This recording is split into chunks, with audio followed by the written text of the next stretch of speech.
और कोई क्वेश्चन?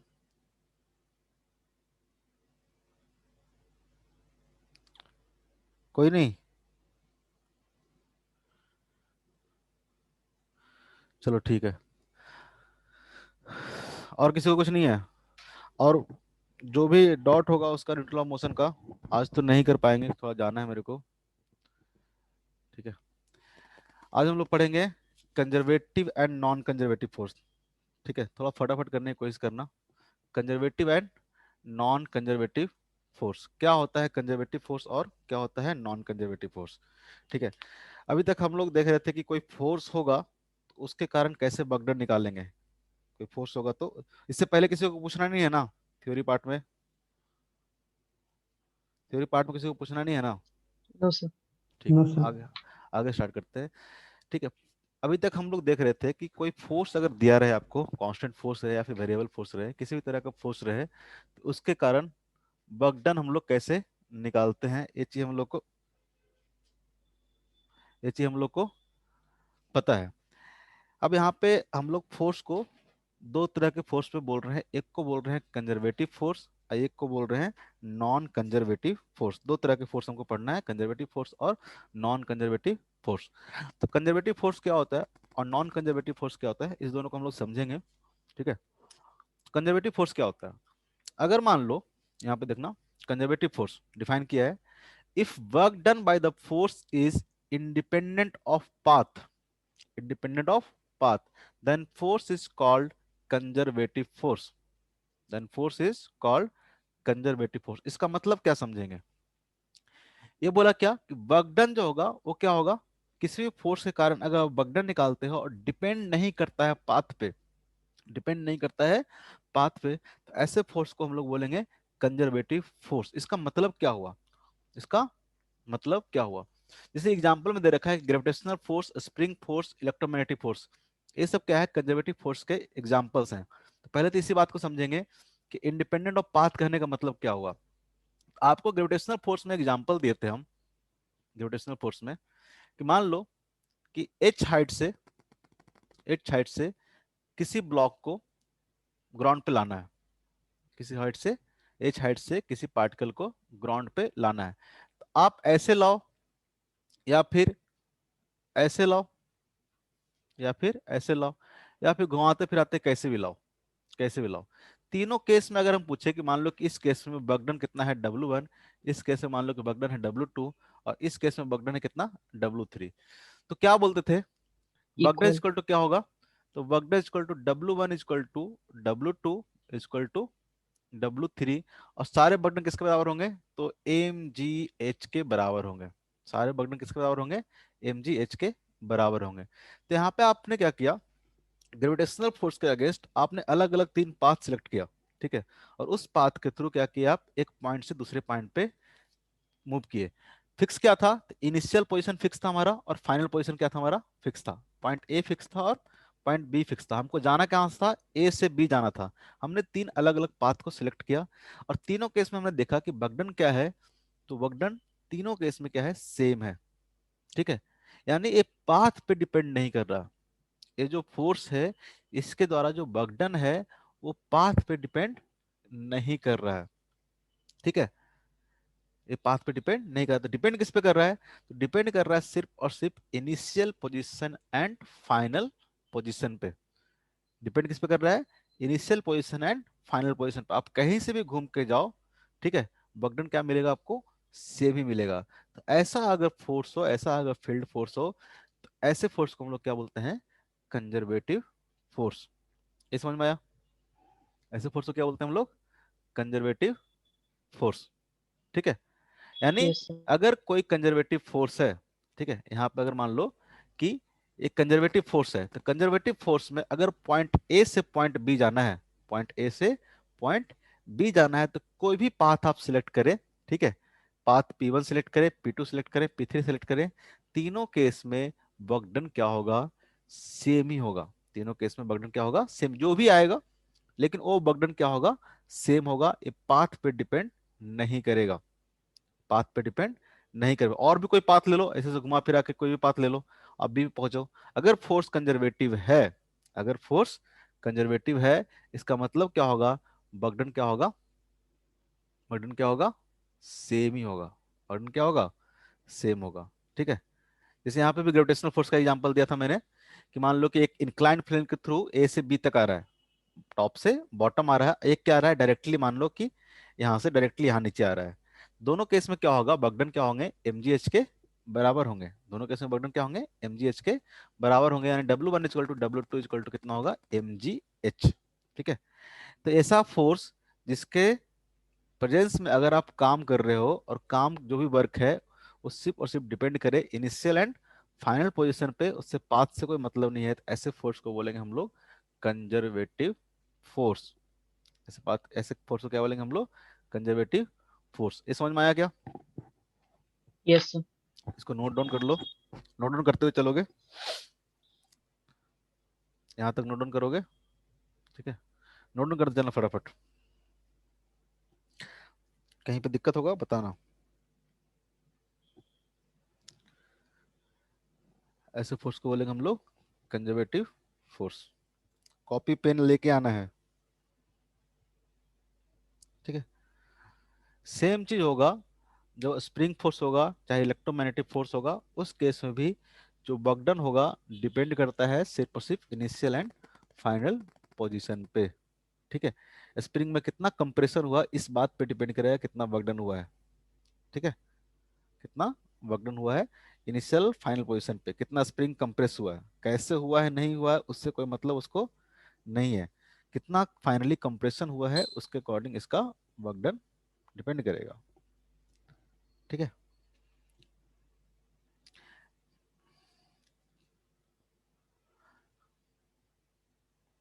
किसी को दिक्कत यहाँ तक समझने में? आगे बढ़े।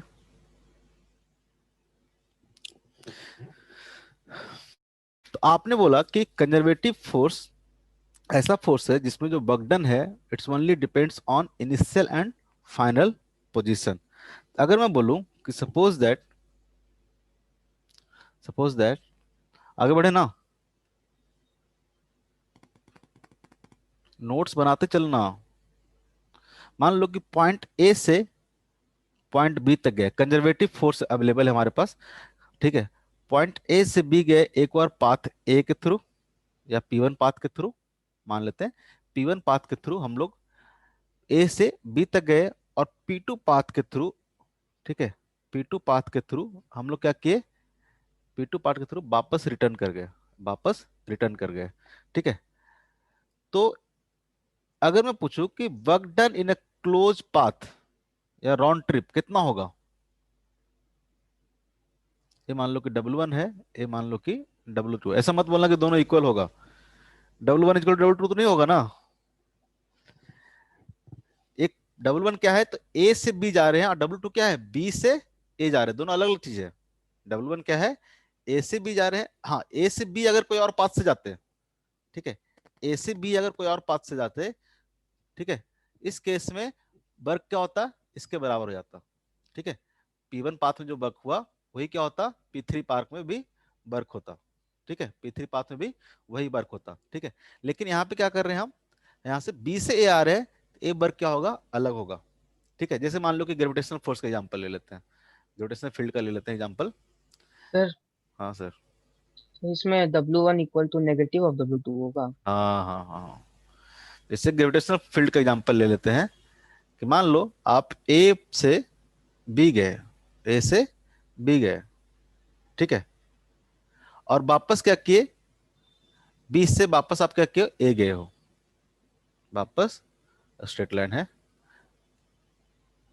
तो इस केस में जो वर्क डन होगा वो कितना होगा, W1 इक्वल टू कितना हो जाएगा, तो अगर हाइट h है तो mgh के बराबर हो जाएगा, इसमें कितना हो जाएगा वर्क डन, इस केस में वर्क डन हो जाएगा माइनस ऑफ mgh के बराबर। अगर बोले कि क्लोज ट्रिप में कितना वर्क डन किया गया है, तो क्लोज ट्रिप में जो नेट वर्क डन आएगा कितना आएगा, W1 plus W2 equal to क्या आएगा, जीरो, इक्वल टू क्या आएगा, जीरो। W1 इक्वल टू कितना आएगा, माइनस ऑफ W2। अगर फोर्स हमारा कंजर्वेटिव हो, फोर्स हमारा कंजर्वेटिव हो, ठीक है, तो उस केस में क्या होगा,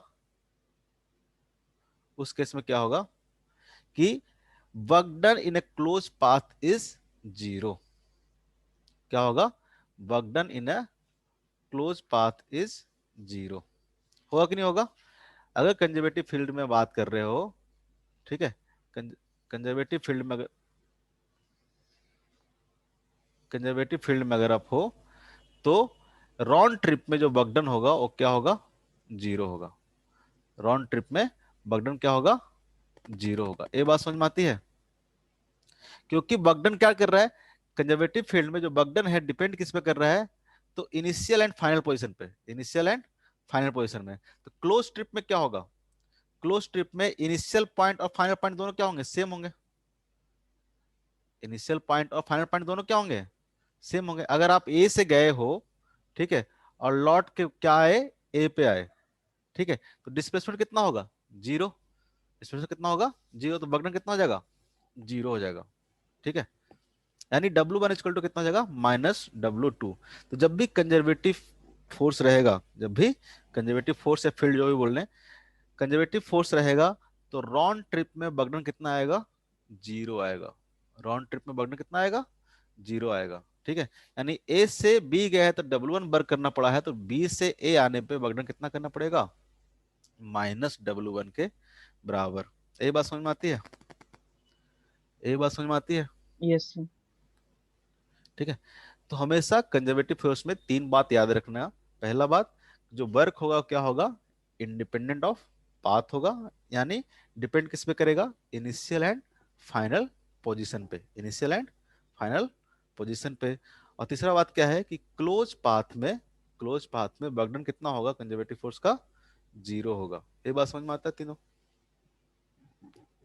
ये बात समझ में आता है? यस ठीक है, तो क्लोज पाथ में वर्कडन कितना होगा? जीरो होगा। यहां भी क्या होगा?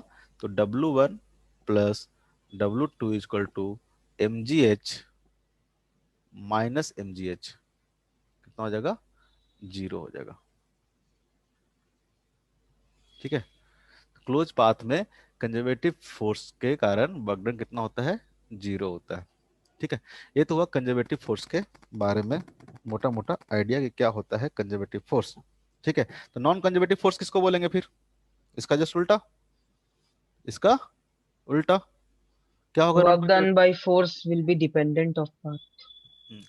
अगर बगडन क्या कर रहा है? पाथ डिपेंडेंट है। ठीक है, बगडन क्या है? पाथ डिपेंडेंट है। तो फोर्स कैसा होगा? फोर्स कैसा होगा? नॉन कंजर्वेटिव फोर्स होगा। ठीक है, इफ द बगडन by the any force depends on the path, then force is non conservative, then force is non conservative. ठीक है, सेम चीज बस उल्टा है। Force is non conservative. कौन सा इसका एग्जाम्पल होगा? इसका सबसे अच्छा एग्जाम्पल है फ्रिक्शन फोर्स। सबसे अच्छा एग्जांपल क्या है? Friction force. Viscous force liquid जब पढ़ेंगे, फ्लूइड पढ़ेंगे तो बताएंगे, अभी बस फ्रिक्शन फोर्स को जान के रखो। फ्रिक्शन फोर्स कैसा फोर्स है? तो नॉन कंजर्वेटिव है। क्यों नॉन कंजर्वेटिव है? तो मान लो कि ये कोई रफ सरफेस है। मान लो कि ये कोई रफ सरफेस है। ठीक है, रफ सरफेस पे हम क्या कर रहे हैं? एक पॉइंट से दूसरे पॉइंट पे मूव कर रहे हैं। पॉइंट ए से पॉइंट बी तक जाना है हमको। पॉइंट ए से हमने दो अलग अलग पाथ लिया, ये मान लेते हैं कि P1 पाथ लिया, ये मान लेते हैं कि P2 पाथ लिया। तो क्या P1 और P2 पाथ दोनों पाथ में बर्डन सेम होगा क्या? बर्डन सेम होगा क्या? फ्रिक्शन फोर्स के द्वारा जो बर्डन होगा सेम होगा क्या? बिल्कुल नो नहीं। सर। कि जब इधर जा रहे होगे इस डायरेक्शन में, तो फ्रिक्शन फोर्स क्या लग रहा होगा? हमेशा टेंजेंशियली बैकवर्ड डायरेक्शन में लग रहा होगा। ठीक है, जब ए से बी जा रहे होगे तो क्या होगा? फ्रिक्शन फोर्स हमेशा क्या लग रहा था? टेंजेंशियली बैकवर्ड डायरेक्शन में। ठीक है, तो ये क्या करेगा? यहां भी जाओगे तो क्या होगा? मोशन के जस्ट अपोजिट लगेगा फ्रिक्शन फोर्स, सेकंड पाथ में जाओगे तो ये क्या करेगा? पाथ पे डिपेंडेंट करेगा। पाथ पे क्या होगा? डिपेंड करेगा। ठीक है, ऐसे फोर्स को क्या बोलते हैं हम लोग? Non conservative force. ऐसे फोर्स को क्या बोलते हैं हम लोग? Non conservative force. ठीक है, नॉन कंजर्वेटिव फोर्स। जैसे कि मान लो कि सिंपल से एक और एग्जांपल ले लेते हैं। सिंपल सा एक और एग्जांपल लेते हैं। मान लो इंक्लाइंड प्लेन पे है, रफ इंक्लाइंड प्लेन है हमारा। ठीक है, म्यू प्रेजेंट है। रफ इंक्लाइंड प्लेन पे मान लो कि आप टॉप टू बॉटम आ रहे हो, टॉप टू बॉटम आ रहे हो। ठीक है, तो बगडन क्या होगा? मान लो कि W1 है, यहाँ से नीचे आ रहे तो बगडन क्या है, W1 है। क्या जब नीचे से ऊपर जाओगे तो कितना बगडन होगा, -W1 होगा क्या?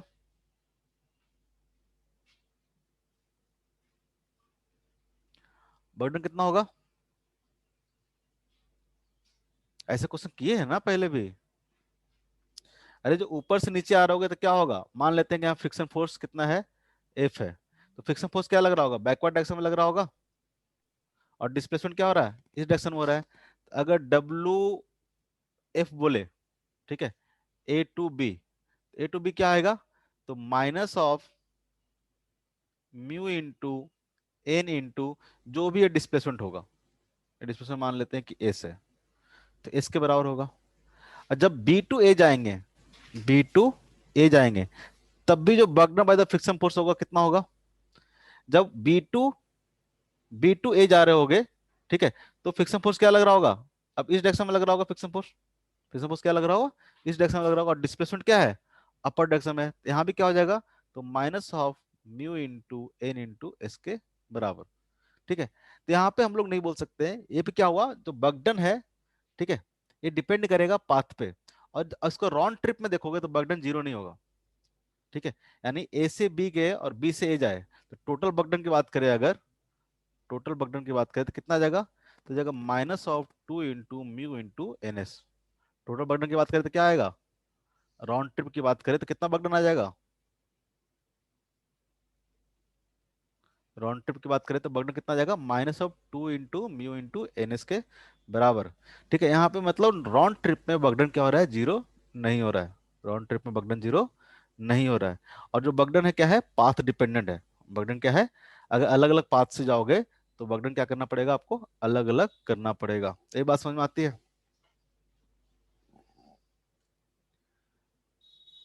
ठीक यस है, सर। तो यहाँ पे सारा चीज क्या होगा, उसका कंजर्वेटिव फील्ड का फोर्स का उल्टा हो जाएगा।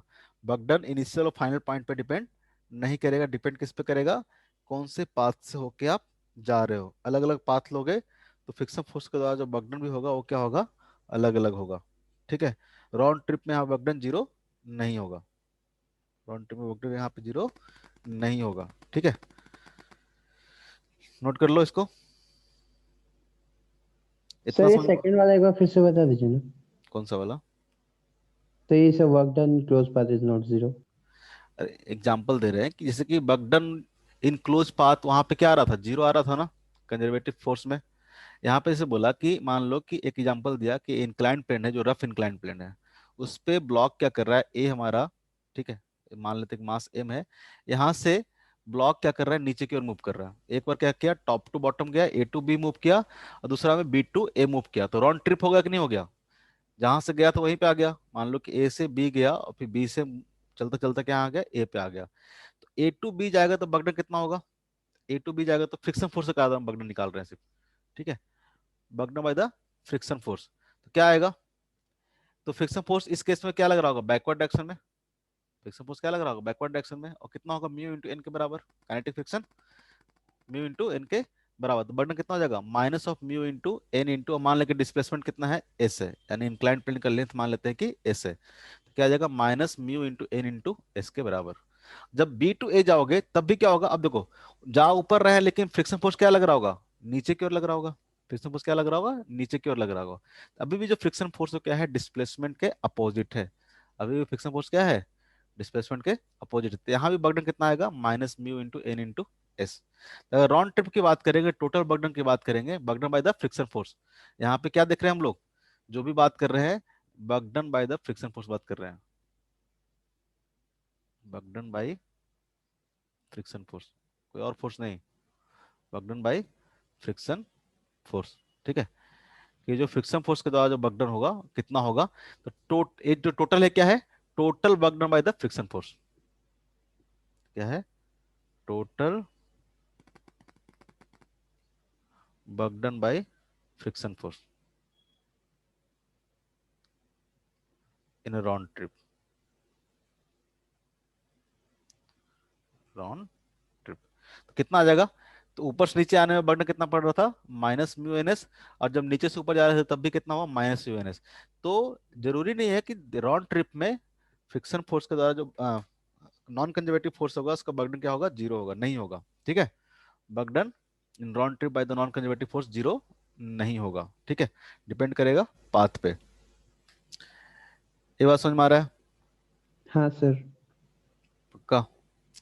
यहाँ तक कोई दिक्कत? नोट कर लो। नोट करते हो कि नहीं करते हो जी?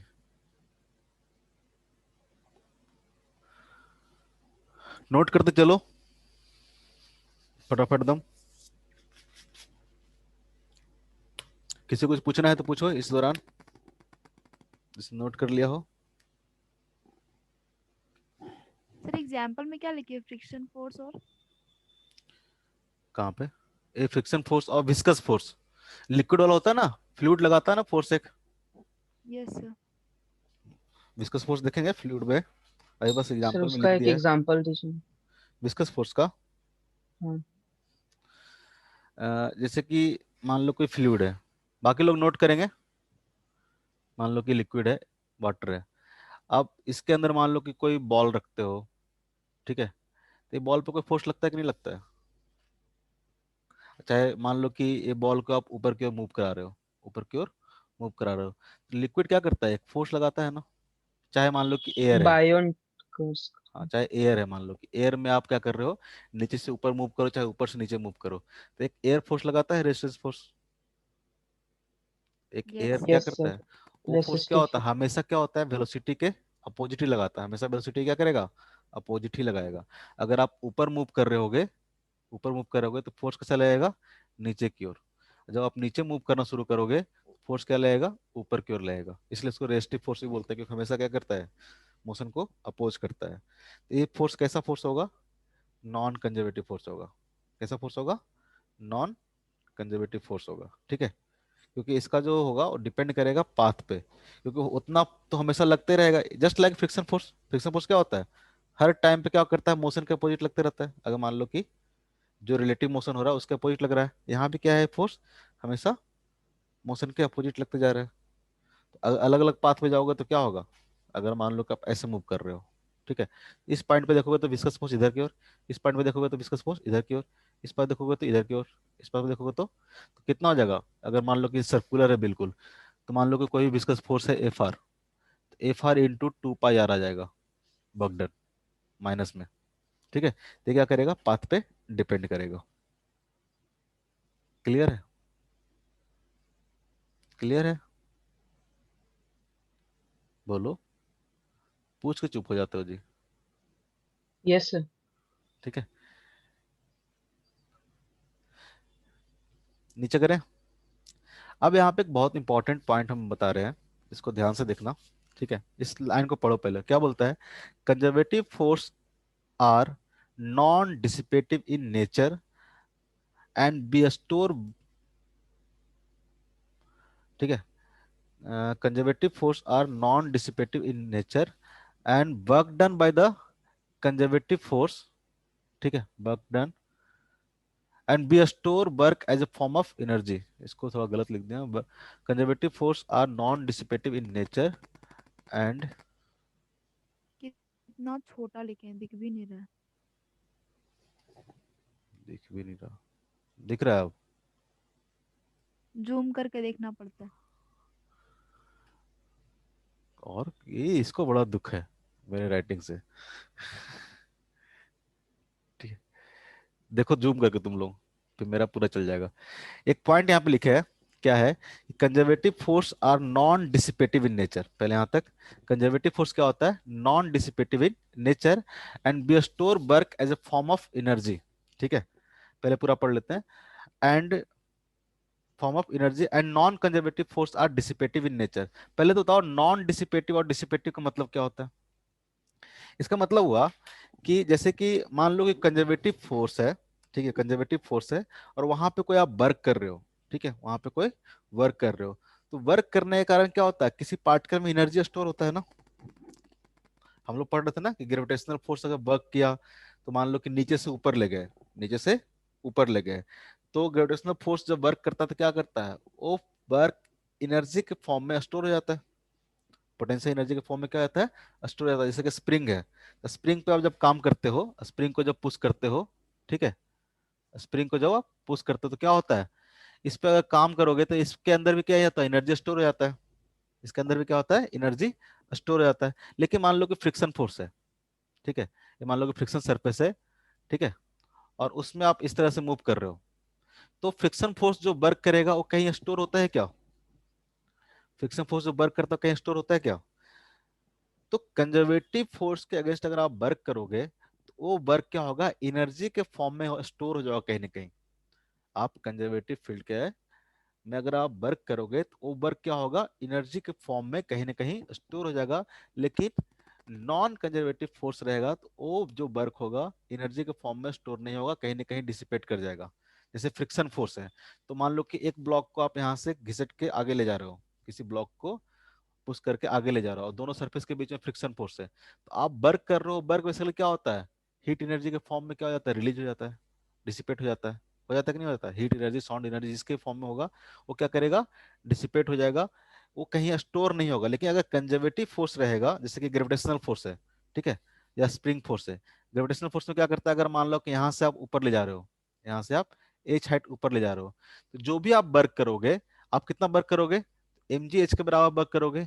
ए एम जी एच क्या होगा, यहाँ पे पोटेंशियल एनर्जी के फॉर्म में स्टोर हो जाता है, पोटेंशियल एनर्जी आएगा आगे, पोटेंशियल एनर्जी के फॉर्म में क्या हो जाता है, स्टोर हो जाता है, ये एनर्जी डिसिपेट नहीं होता है, ठीक है। तो कंजर्वेटिव फोर्स में बहुत इंपॉर्टेंट चीज है, पूरा पोटेंशियल एनर्जी से भी चलेगा, ठीक है।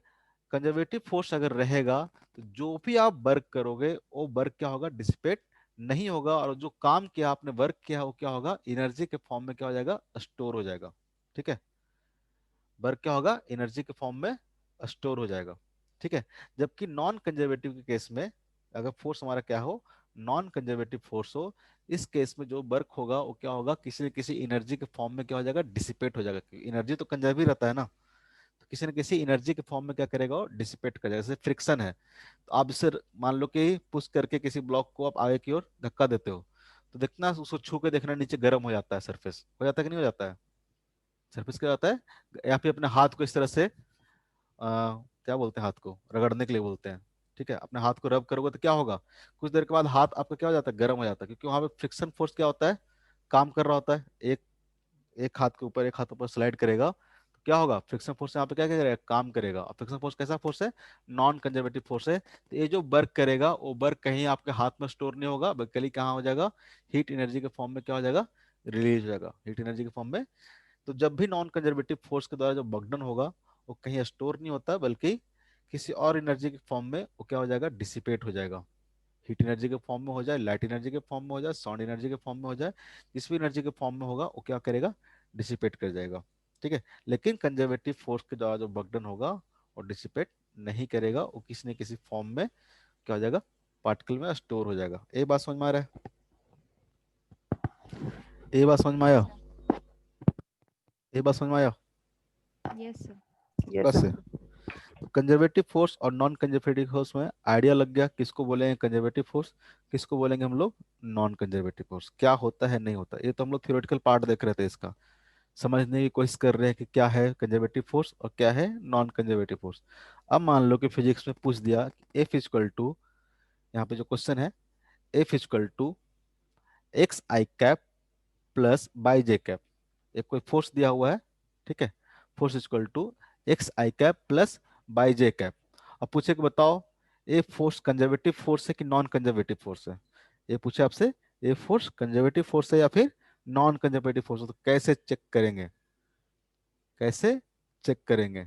यहाँ तो बगडन पता नहीं है, यहाँ तो बगडन पता नहीं है, देख नहीं सकते हैं यहाँ पे, ठीक है, पता भी नहीं है किस तरह का फोर्स है, तो कैसे बताएंगे इस तरह के फोर्स को, कैसे चेक करेंगे कि ये फोर्स कंजर्वेटिव है कि नॉन कंजर्वेटिव है, ठीक है। इसको चेक करने के लिए क्या है condition, condition to check whether the force is conservative और नॉन कंजर्वेटिव, ठीक है। इस पॉइंट को नोट कर लियो, बोले नोट क्या करेंगे सर, स्क्रीनशॉट लेकर रख लेते हैं, बाद में देख लेंगे कभी। सर नोट कर लिए हैं। नोट करते हुए चलो, उससे फायदा होगा, एक बार आप खुद लिखोगे तो उससे फायदा होगा, ठीक है, फटाफट के चक्कर में मत रहो, शॉर्टकट नहीं होता कुछ भी, ठीक है। हम लोग लिखते हैं, तुम भी लिखो, नहीं तो रोज हम इसी तरह से नोट्स लिखा बना के पढ़ा देंगे फटाफट। आज कर रहे हैं, रोज नहीं करेंगे, आज कर रहे हैं बस थोड़ा, ठीक है। कोई दिक्कत तो नहीं है इसमें? नो ऐसे में कोई सर। दिक्कत तो नहीं है ना? ठीक है, होगा तो बताना। तो चेक करने के लिए क्या कंडीशन हम लोग पुट करेंगे, क्या हो ऐसा चेक कर लेंगे कि जिससे पता चल जाएगा कि फोर्स क्या है, कंजर्वेटिव है कि नॉन कंजर्वेटिव है। उसके लिए कंडीशन है, 3 कंडीशन है। ठीक है, ठीक है। Condition to check whether the force is conservative और नॉन कंजर्वेटिव, क्या कंडीशन है? ये जो फोर्स है, ठीक है, पहला कंडीशन है कि del F x by del y is equal to del F y by del x. पहला कंडीशन हमारा, पहला कंडीशन है del F x by del y is equal to del F y by del x. क्या किए हम लोग, इसको क्या बोलते हैं हम लोग? तो बोलते हैं partial differentiation of F x with respect two by. नाम सुने हो पार्शियल डिफरेंशिएशन का? Yes sir. पार्शियल डिफरेंशिएशन का नाम सुने हो? नहीं सुनेगा तो फिर बताएंगे, जो नहीं सुना है उसके लिए बताएंगे। Partial differentiation of F x with respect two by, अब फिर क्या करेंगे? तो partial differentiation of F by, यहाँ पे बाई के रिस्पेक्ट में किया हमने पार्शियल डिफरेंशिएशन। अब क्या करेंगे? Partial differentiation of F y with respect to x. ये दोनों क्या होना चाहिए? बराबर होना चाहिए। ये दोनों क्या होना चाहिए? बराबर होना चाहिए। तो बोलेंगे पहला कंडीशन क्या हो गया? वैलिड हो गया, पहला कंडीशन। दूसरा कंडीशन क्या है? दूसरा कंडीशन है del F y by del z. Del F y by, y को क्या करेंगे? जेड के रिस्पेक्ट में पार्शियल डिफरेंशिएशन करेंगे, और जेड को क्या करेंगे? बाई के रिस्पेक्ट में पार्शियल डिफरेंशिएशन करेंगे। और ये दोनों भी क्या होना चाहिए? बराबर होना चाहिए। दूसरा कंडीशन भी बराबर होना चाहिए। ठीक है, दूसरा कंडीशन भी फुलफिल होना चाहिए। तीनों में से कोई कंडीशन एक फुलफिल नहीं होगा तो फोर्स कंजर्वेटिव नहीं होगा। तीसरा कंडीशन क्या है? F x by delta z, delta F x by delta z equal to del F z by del x. Basically एक दूसरे के रिस्पेक्ट में हम लोग पार्शियल डिफरेंस करके उसको इक्वल कर रहे हैं। ठीक है, 3 वेरिएबल है, 3 वेरिएबल है, 2 वेरिएबल को सिलेक्ट कर लो एक बार में। जैसे कि यहाँ पे क्या किया हमने? एक्स एंड बाई वेरिएबल ले लिए, एक्स एंड। तो यहाँ पे एफ एक्स को रिप्रेजेंट किया किससे? बाई के टर्म्स में, और बाई को किस में किए? एक्स के टर्म में। यहाँ पे क्या किया हमने? यहाँ पे हमने बाई जेड ले लिया, यहाँ पे हमने बाई जेड ले लिया, और एफ बाई को जेड के रिस्पेक्ट में और एफ जेड को बाई के रिस्पेक्ट में। यहाँ पे क्या किया हमने? जेड एक्स ले लिया। तीन ही वेरिएबल है ना, तीन बनेगा। ठीक है, तो जेड को क्या किया हमने? जेड को एक्स के टर्म्स में कर दिया, जेड को एक्स के टर्म्स में कर दिया, एक्स को जेड के टर्म्स में कर दिया।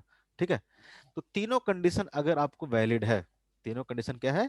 वैलिड है, तो फोर्स कैसा होगा? कंजर्वेटिव होगा। यही सफिशिएंट कंडीशन है किसी भी फोर्स को कंजर्वेटिव चेक करने के लिए। ठीक है, कि तीनों के तीनों कंडीशन क्या होना चाहिए? वैलिड होना चाहिए। ठीक है, सबसे पहले जिसको पार्शियल डिफरेंशिएशन नहीं आता है उसके लिए, जिनको आता है उनके लिए भी। ठीक है, होता क्या है? तो del z by del x, एक कंडीशन नोट कर लेना है, एक कंडीशन नोट करते चलेंगे। लिखा करो, लिखा करो, लिखोगे तो याद रहेगा। एक बार आदमी कोई लिखता है तो बेसिकली 3 बार पढ़ने के बराबर होता है वो।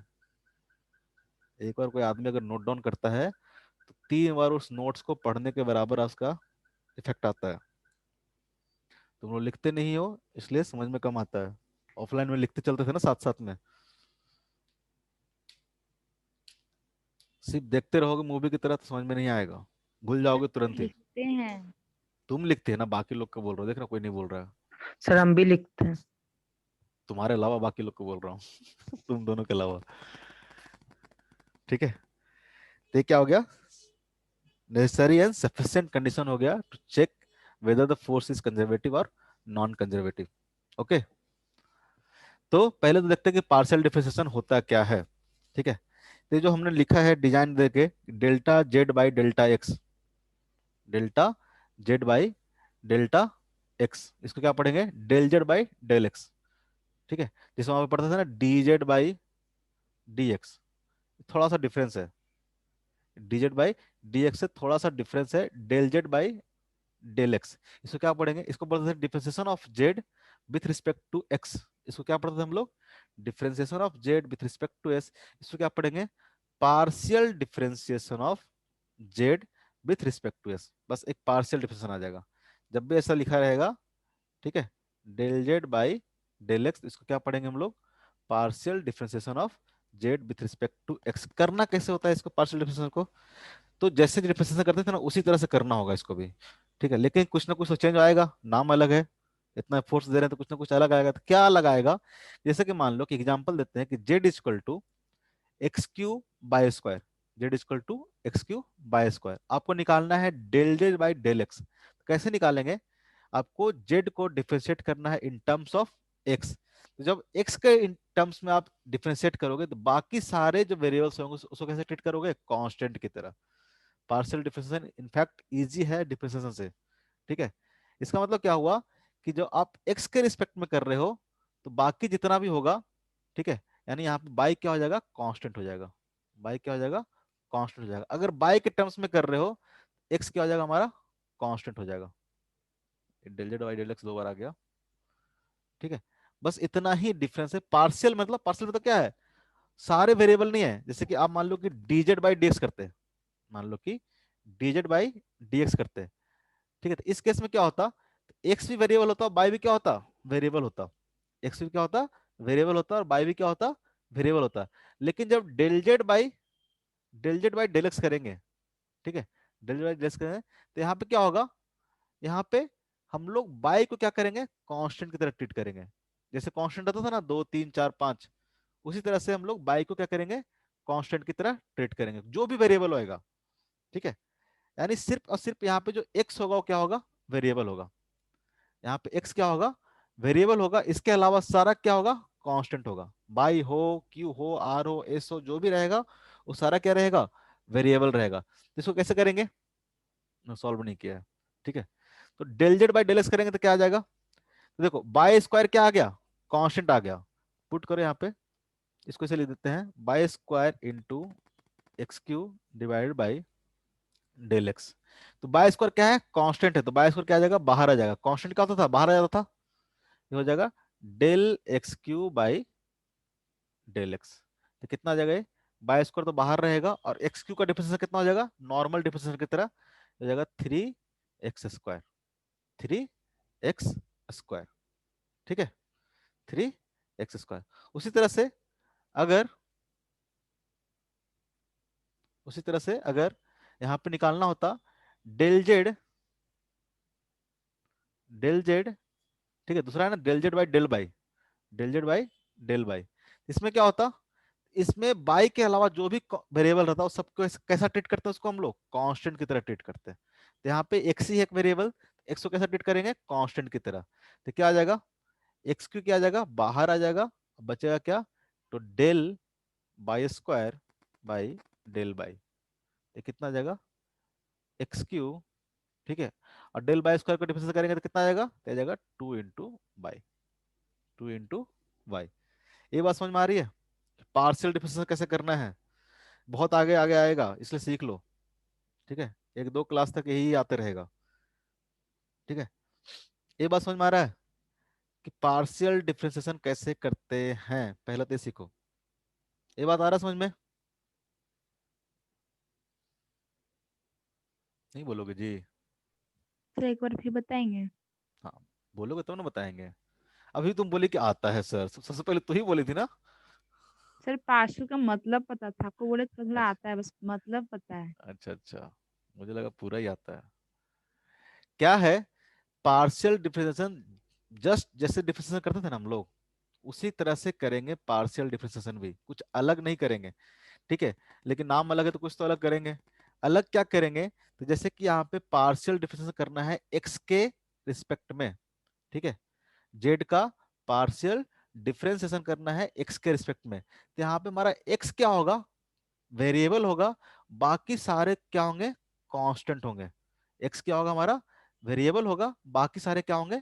कांस्टेंट होंगे। ठीक है, तो यहाँ पे बाय स्क्वायर क्या हो जाएगा? कांस्टेंट की तरह ट्रीट करेंगे, जस्ट लाइक 2 3 4। ठीक है, वो सब कांस्टेंट होता था ना, उसी की तरह हम लोग यहाँ पे बाई को ट्रीट करेंगे जब हम लोग एक्स के टर्म्स में इसको पार्शियली डिफरेंशिएट कर रहे हैं तब। ठीक है, तो बाय स्क्वायर क्या आ जाएगा? बाहर आ जाएगा। कांस्टेंट टर्म क्या होता था? बाहर आ जाता था। ठीक है, जैसे कि एस एस को भुला जाओ ना, भुला जाओ कि बाई है, इसको मान लो कि 4x क्यू है, 4x क्यू है, तो 4 क्या जाता? बाहर आ जाता। और एक्स क्यू का डिफरेंशिएशन कितना हो जाता? तो 3x स्क्वायर हो जाता। बस यहाँ पे बाकी जितने भी वेरिएबल्स रहेंगे, ठीक है, एक्स के अलावा सारा क्या हो जाएंगे? कांस्टेंट हो जाएंगे। तो यहाँ पे ये बाई क्या आ जाएगा? बाहर आ जाएगा। और इसको हम लोग डिफरेंशिएट कर दिए तो क्या आ जाएगा? 3x square. ठीक है, इसी को अगर मान लो कि del z by del y करना होता, del z by del y करना होता, तो यहाँ पे अब बाई क्या हो जाता हमारा, बाई हमारा वेरिएबल हो जाता, बाई हमारा वेरिएबल हो जाता, और एक्स क्या हो जाता हमारा कांस्टेंट, एक्स हमारा हो जाएगा कांस्टेंट। ठीक है, अब ये एक्स क्या हो जाएगा हमारा कांस्टेंट हो जाएगा। ठीक है, तो बाय स्क्वायर का डिफरेंस कितना हो जाएगा, 2 बाई हो जाएगा, और एक्स क्यू क्या रहेगा कांस्टेंट रहेगा। ठीक है, एक्स क्यू को बाहर ले लिए और बाय स्क्वायर को डिफरेंशिएट कर दिए नॉर्मल जैसे करते हैं, तो कितना आ जाएगा 2 बाई आ जाएगा, तो हो जाएगा 2 बाई इंटू एक्स क्यू। अगला एग्जाम्पल लेते हैं, यहाँ समझ में आया कुछ, अगला एग्जाम्पल लेते हैं ज्यादा क्लियर हो जाएगा। ये समझ में आया कुछ कुछ कॉन्चम कॉन्चम थोड़ा बहुत। इसमें नया क्या था? नया था कि एक्स क्यू क्या आ गया, वेरिएबल होने के बाद भी इसको कांस्टेंट ट्रीट करके बाहर कर लिया ना। नया समझ में आएगा, करो। सर वो तो ऐसे भी कोई कोई क्वेश्चन में दिया कोई रहता है कुछ कि एक्स को कहीं भी कांस्टेंट मानना। आप करो, डिजिट बाई एक्स डिजिट करो, तो डिजिट बाई डेस करो तो जरा इसी को क्वेश्चन को, z equal to x cube into y square क्या आएगा। जब डिजिट बाई डेस करोगे तो कैसे करोगे, यू इंटू वी का फॉर्म है, अलग नहीं आएगा जी, कैसा गधा लोग है? इतना तुम लोग को लगा सेम ही है, अलग आएगा, देखो करो इसको। तो क्या हो जाएगा एक्स क्यू इंटू, जब बाई स्क्वायर करेंगे तो क्या आएगा 2 by into by d x, by d x plus, अब बाई स्क्वायर को छोड़ देंगे हम लोग, बाई स्क्वायर को छोड़ देंगे, अब क्या करेंगे एक्स क्यू को डिफरेंशिएट करेंगे तो कितना आ जाएगा 3x स्क्वायर, और डी एक्स बाई डी कितना आ जाएगा इतना आ जाएगा। तो dz बाई डी करोगे तो ये आएगा, डिफरेंस है, डिफरेंस है। जबकि del z by del x करेंगे तो कितना आएगा, ये आ जाएगा by square into 3x square. नहीं है डिफरेंस, है। कौन बोला था नहीं है कि नहीं डिफरेंस, कितना डिफरेंस है, बहुत डिफरेंस है। तो डिफरेंस क्या है, तो बाकी सारे वेरिएबल को क्या करोगे आप कांस्टेंट ट्रीट करोगे। सिंपल एग्जांपल ले रहे हैं, एक और एग्जांपल लिया है, इसको सॉल्व नहीं किया, ओके बढ़िया किया नहीं किया। ठीक है, p इक्वल टू क्या है, p equal to x square y z rest power 5। ठीक है, जेड रेस्ट पावर 5, तो आपको निकालना क्या है del P by del x, del P by del y del P by del z. सबसे पहले एक निकालते हैं, बाकी दो खुद से करना। ठीक है, पहला निकालते हैं हम लोग del P by del x, तो क्या हो जाएगा इसमें, इसमें एक्स को क्या करना है वेरिएबल ट्रीट करना है, और बाकी लोग को क्या करना है कांस्टेंट की तरह ट्रीट करना है। ठीक है, तो क्या आ जाएगा x square y z rest power 5, अभी बस पुट कर दिए हैं, किए नहीं कुछ भी। अब यहाँ पे एक्स क्या हमारा, एक्स हमारा वेरिएबल है, एक्स क्या हमारा वेरिएबल है, इसका मतलब क्या हो गया, तो यहाँ पे बाई एंड जेड क्या हो जाएगा कांस्टेंट हो जाएगा। ट्रीट कैसे करेंगे कांस्टेंट की तरह, तो क्या आ जाएगा y into z raise to power 5 क्या आ जाएगा बाहर आ जाएगा, कांस्टेंट है ना, कांस्टेंट की तरह ट्रीट करना है, कांस्टेंट है चाहे नहीं है ट्रीट कैसे करना है कांस्टेंट की तरह। जब यहाँ पे कांस्टेंट है नहीं बेसिकली, इस केस में क्या हो जाएगा कांस्टेंट हो जाएगा। ठीक है, अब बच के जाएगा del x square by del x, तो कितना हो जाएगा, हो जाएगा 2 इंटू, ये हो जाएगा आपका y into z raise to power 5 इंटू, इसको करेंगे तो कितना आ जाएगा 2 इंटू एक्स आ जाएगा, 2 इंटू एक्स आ जाएगा। समझ में आया, यस सर। तो जरा दोनों बाकी दोनों करके दिखाओ तो, समझ में आ गया तो। ठीक है, दोनों करके दिखाओ,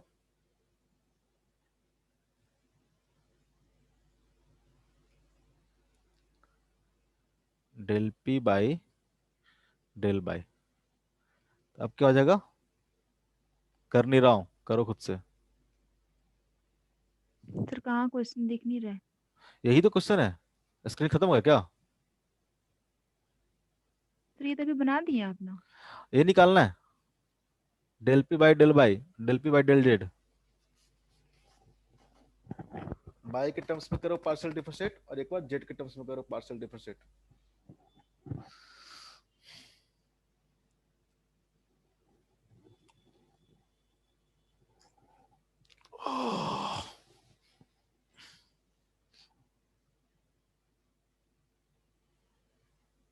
सर आ गया सर आंसर। इसमें क्या आ जाएगा, तो इसमें बाई के टर्म्स में कर रहे हो तो एक्स और जेड क्या आ जाएगा, कांस्टेंट आ जाएगा। तो x square Z rest power 5 को क्या करो, बाहर कर दो। और बच के जाएगा बाई, बचेगा तो बाई का कितना आ जाएगा, 1 आ जाएगा। ये आया। Yes sir. Del P by del Z करेंगे, del P by del Z करेंगे तो क्या आ जाएगा। अब जेड को क्या करेंगे हम लोग, वेरिएबल, बाकी दोनों क्या आ जाएगा, कांस्टेंट। बाहर ले लेता हूँ, फटाफट करेंगे। एक्स स्क्वायर इंटू बाई आ गया बाहर, कांस्टेंट था ना, जेड के टर्म्स में कर रहे हैं। एक्स स्क्वायर बाई क्या आ गया, कांस्टेंट। ये कितना आ जाएगा, 5 into z raise to power 4। आया ये आंसर सबका। Yes sir. Yes sir. ठीक है, आगे तो, ठीक है, आगे तो इसको करो।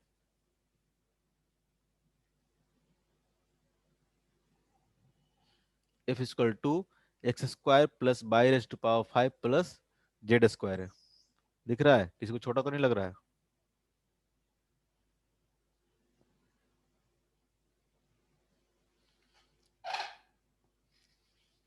तो यहां से आपको निकालना है del F by del x, del F by del y del F by del z.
क्या आएगा बताओ फटाफट।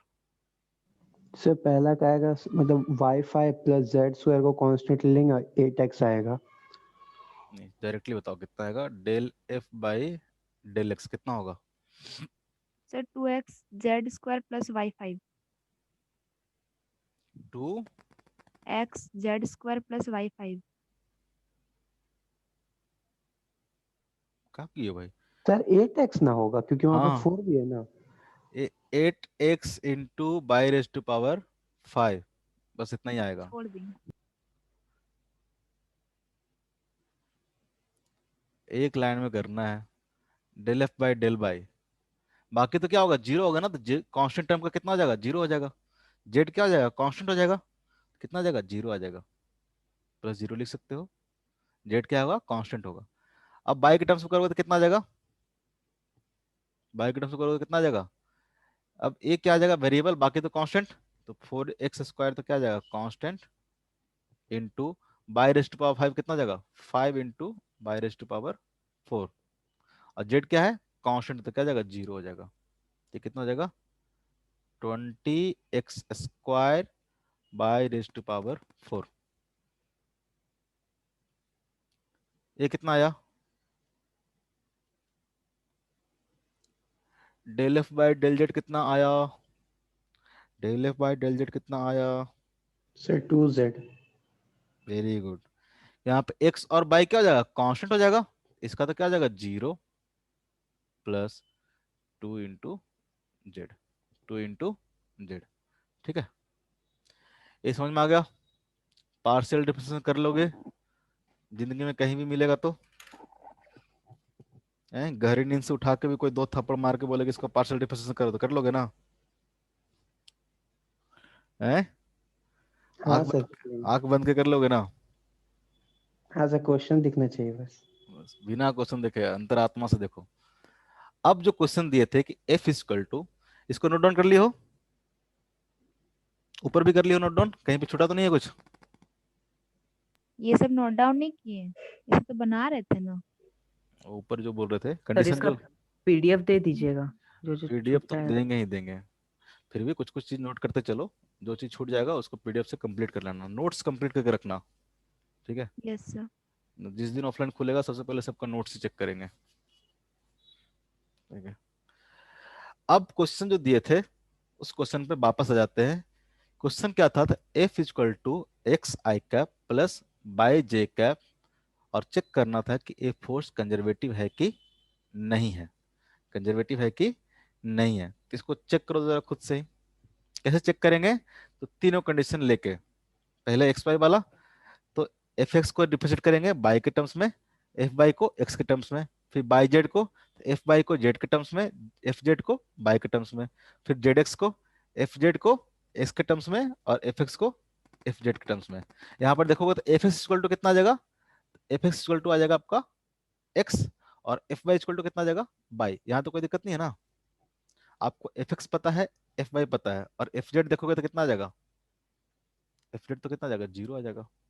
तो देखो कि तीनों कंडीशन वैलिड है कि नहीं है। अगर वैलिड होगा तो फोर्स कैसा होगा, कंजर्वेटिव। फोर्स कैसा होगा, कंजर्वेटिव। वैलिड नहीं है तो फोर्स कैसा होगा, नॉन कंजर्वेटिव। फटाफट चेक करो।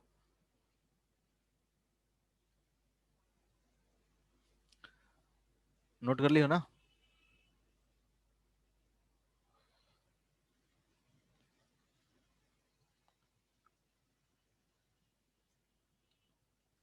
आज तो ज्यादा होमवर्क आप लोग को मिलेगा नहीं, और आज नहीं मिल रहा, अगले 3 दिन तक छुट्टी है तुम लोग को, मतलब एक तरह से मेरा तो क्लास नहीं है, तो हो सकता है मंडे के बाद ही क्लास हो। तो न्यूटन लॉ ऑफ मोशन में बाकी सारा कंप्लीट करके रखोगे। ठीक है, सारा कंप्लीट करके रखोगे जितना भी बचा है।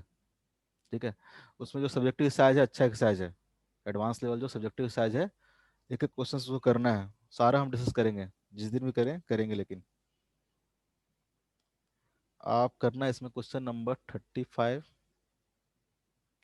Question number 36,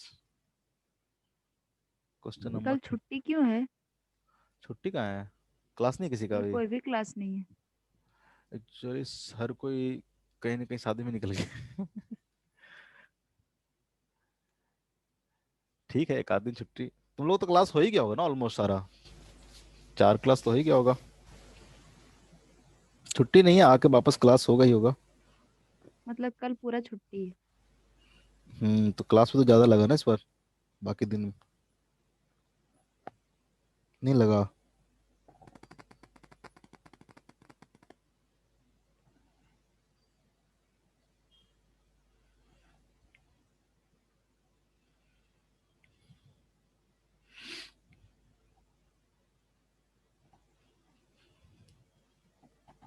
sir.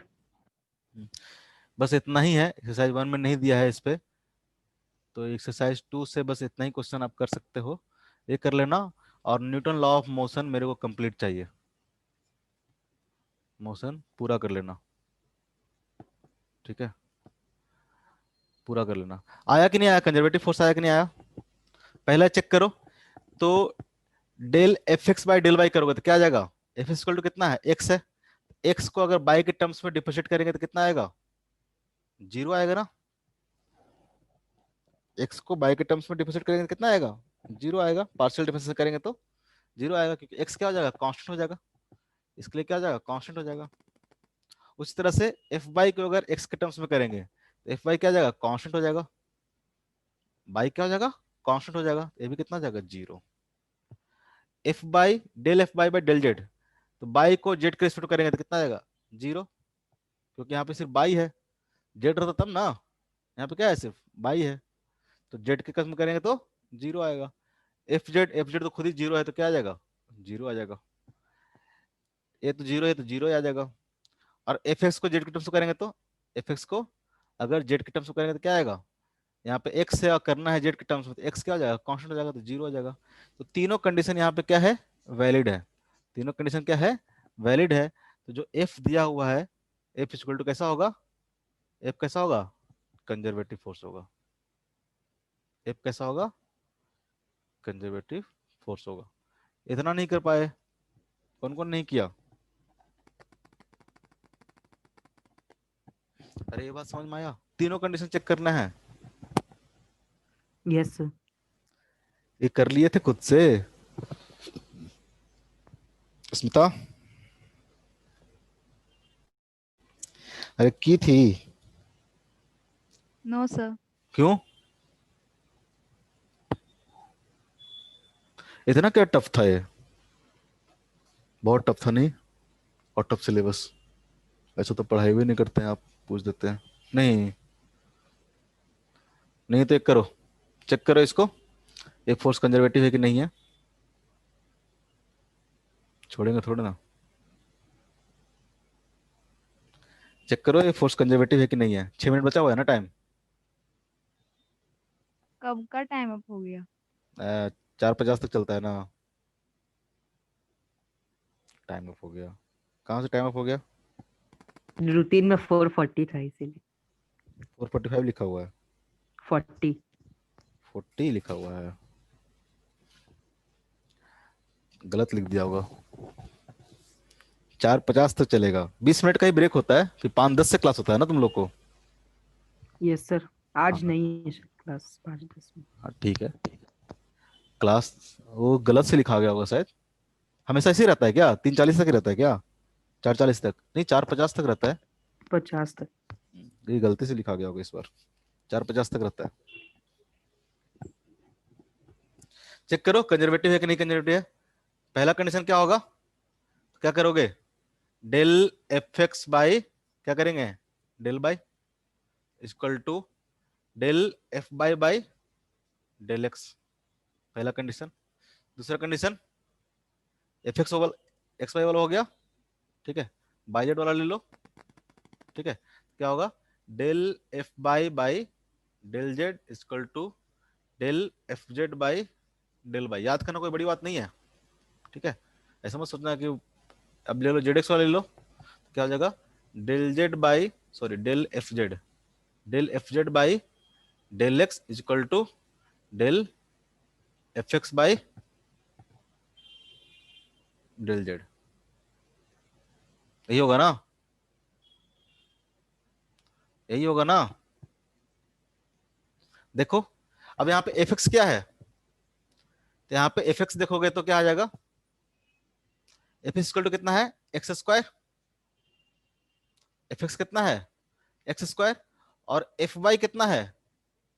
F Y equal to कितना है? 4x by, F Y equal to कितना है? 4x by. तो del F x by del Y करो, इसको करो बाई के टर्म्स में डिफरेंशिएट, तो कितना आना चाहिए? 0। ये हो गया एक्स स्क्वायर। और करना किसके टर्म्स में है? बाई के टर्म्स में करना है, ठीक है। एक्स क्या हो जाएगा? कांस्टेंट। एक्स क्या हो जाएगा? कांस्टेंट। तो बाई के टर्म्स में अगर पार्शियल डिफरेंशिएट करोगे तो कितना आ जाएगा? 0 equal to del F by del x. यहां पे करोगे तो क्या आएगा? डेल एफ बाई कितना है? 4x by, del F by कितना है? 4x by del x. तो कितना आएगा? यहाँ पे बाई तो क्या होगा? कांस्टेंट। 4 कितना होगा? कांस्टेंट। तो 4 बाई क्या आ जाएगा? बाहर आ जाएगा, बचेगा क्या? x। x का डिफरेंस कितना आ जाएगा? 1। तो यहीं पे नहीं आया, पहला कंडीशन ही वैलिड नहीं है, ठीक है।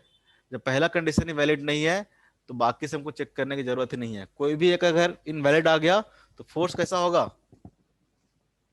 फोर्स कैसा होगा?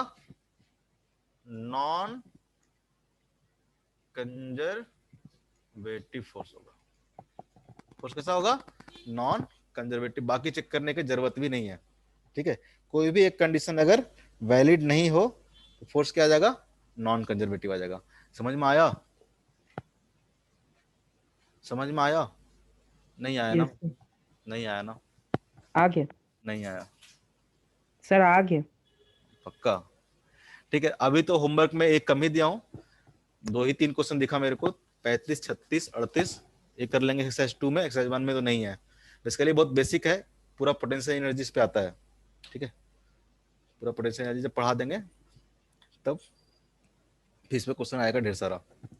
अभी के लिए बस एक्सरसाइज 2 से 35, 36, 38 कर लोगे और Newton law of motion complete करोगे। Newton law of motion complete करोगे, ठीक है।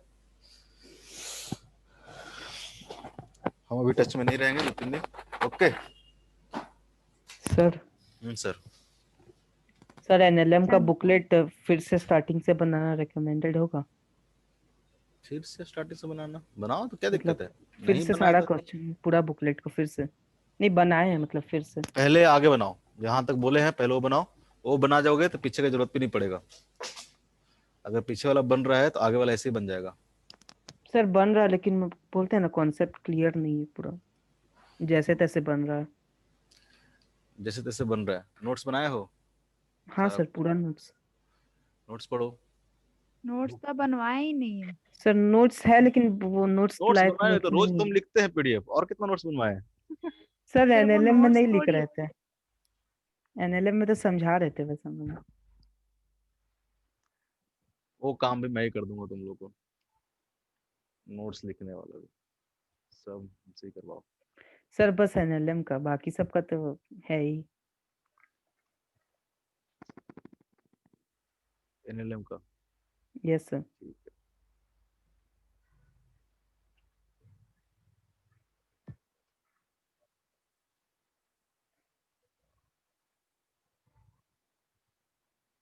रिकॉर्डिंग बंद करने दो। और कुछ पूछना है किसी